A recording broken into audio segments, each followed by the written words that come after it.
Luke, first of all, can you talk about Tony Ramos? What you saw him win a national championship. Not many kids can go out as your last match as a senior, a victory. What's that like? What was his attitude like? Awesome. I mean, he's kind of what we envision of an Iowa wrestler would be. Came to the University of Iowa for not a ton of money. Could have gone other places for more, and worked his way through the system. Obviously, as a freshman, he kind of got beat up a little bit, like a lot of freshmen do in our program, and just kept believing in what the coaches were trying to tell him and what the coaches were trying to teach him. And through his hard work and dedication to what he wanted to become, he achieved what he wanted, and that's very gratifying as a coach and as a staff member and the athletes around him. It's awesome. With his departure, obviously, leaves a hole at 133. You see somebody moving up from 125, or is that decision even close to being made yet? Not really close to being made. Obviously, in a perfect world, somebody would, but again, that's kind of their decision and what those guys want to do between Gilman and Clark and Philip Laux and a couple other guys. But obviously, it leaves a hole, and also with Derek St. John leaving too, it leaves a hole. And we got good guys in the room, and guys that maybe haven't seen the lineup yet, and some guys that have. Thomas Gilman saw the lineup this year a little bit. Corey Clark did as well, being an All-American. And so we have good guys to replace him. It's just a matter of where they're going to fall when the season comes. And then when you see a guy that's wrestling at 125 as a freshman, sophomore, we saw it with Matt McDonough wrestling at 125 as a senior. How hard is that to maintain that low weight for 4 years? It's difficult, but again, it comes to living the lifestyle and the dedication that you have to have anyway as a wrestler, and just carrying that through. And sometimes it gets harder as you get older because your memory, you don't quite have as good a memory as before, so you forget kind of how hard it was to keep your weight down and to be as disciplined as you were. But again, that's the coaching staff and the program. It's our job to try to get those kids to remember how hard it was and remember, hey, it wasn't easy. You weren't able to cut corners. It was hard for you at the beginning, but if you can do it earlier, it gets easier as the season goes on, if that makes sense. I mean, if you can be really disciplined early in the season and get your weight down and shrink your body a little bit, it's amazing how much easier it is for you going on in February and in March. It seems like with Brands and Sanderson, it's sort of the old Hayden Fry, Bo Schembechler type rivalry now for wrestling side. What is it that you got a kid that's coming down to go into Penn State versus Iowa? How do you sell Iowa over Penn State? I think history. I think history. I think our fans. I mean, obviously we're breaking attendance records, and our fans are a huge part of that. They come out and they want to see exciting wrestling. I don't want to say our styles are really different because Penn State, they're putting points on the scoreboard, and that's what is going to bring fans into the arena.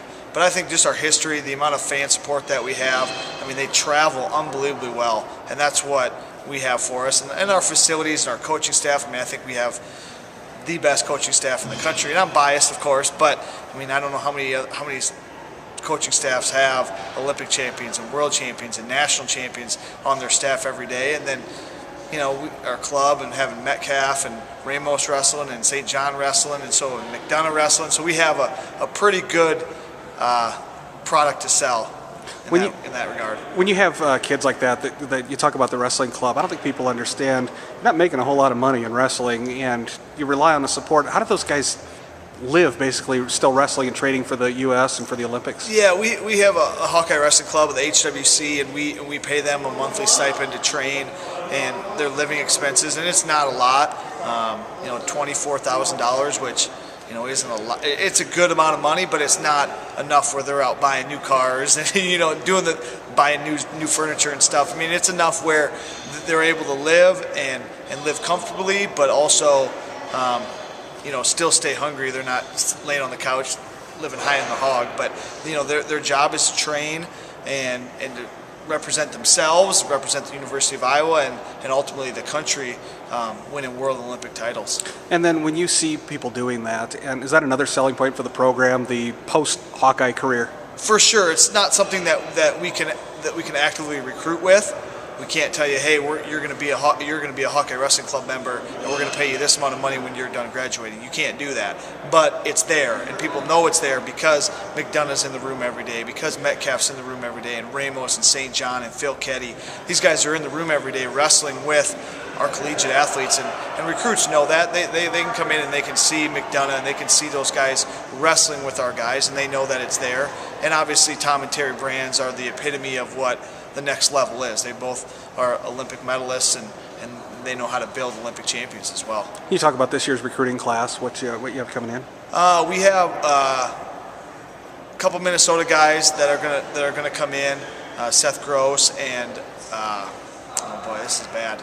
He just wrestled up in Vegas. I can't think of his name right now. Well, nonetheless, from Minnesota. No, he's Minnesota. He's a heavyweight, and Sam Stoll, really talented kids, and we have a lot of good kids coming in. They're probably not going to make immediate impacts just because of the sport that we're in. They kind of come in and they kind of get beat up a little bit, but they're going to be awesome workout partners. And Tom always says, you know, if they can shut their mouth and open their ears, they're probably going to be pretty good, and they can soak in a lot of what Tom and Terry and even our post-collegiate guys are trying to help them and teach them.